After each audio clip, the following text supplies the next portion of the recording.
નમસ્કાર મિત્રો, સૌથી પહેલાં વાત કરીએ તો એક વિડીયો સોશિયલ મીડિયામાં સરફેસ થઈ રહ્યો છે જે પાકિસ્તાન કરાચીનો છે। પાકિસ્તાનના કોર્ટમાં એક મહિલાને લોયર દ્વારા મારવામાં આવે છે અને તેનો મોબાઈલ ખેંચવાનો પ્રયત્ન કરે છે। તમને હું થોડોક એવો પાર્ટ બતાવી દઉં, તમે પહેલાં વિડીયો જુઓ।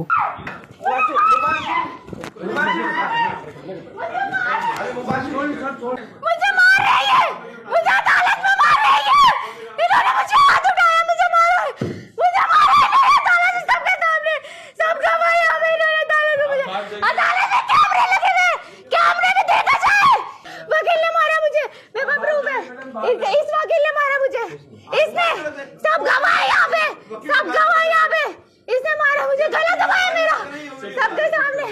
નેક્સ્ટ અપડેટની વાત કરીએ તો મિત્રો, પિન્ટુ કોળી ઉપર કેસ દાખલ કરવાની અરજીઓ ચાલી રહી છે। તમને ખબર જ હશે, 2-3 દિવસથી વાત ચાલે છે। માયાભાઈ આહિરનો દીકરો ભરત આહિર જે પિન્ટુ કોળી બગદાણા બબાલમાં ટિપ્પણી કરતો હતો તે અંગે 3 જગ્યાએ અરજીઓ કરી છે। તમારું શું કહેવું છે કોમેન્ટમાં જણાવજો અને ચેનલને સબસ્ક્રાઇબ કરી દેજો મિત્રો। નેક્સ્ટ અપડેટની વાત કરીએ તો મિત્રો, 2 લોકો એટલે કે એક યુવાન છોકરો અને એક યુવાન છોકરી ભાગીને લગ્ન કરે છે।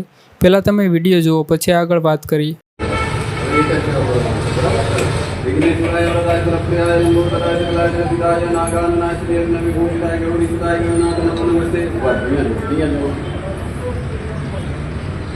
એક યુઝર લખે છે, તમને ભગવાન પહેલા ખોળે છોકરી આપે અને એ છોકરી પણ તમારી જેમ ભાગીને લગ્ન કરે, એવા અમારા આશીર્વાદ છે। મિત્રો, તમારું શું કહેવું છે, ભાગીને લગ્ન કરાય કે ન કરાય કમેન્ટમાં કહેજો અને જો ચેનલ પર નવા આવ્યા હો તો ચેનલને સબસ્ક્રાઈબ કરી દેજો।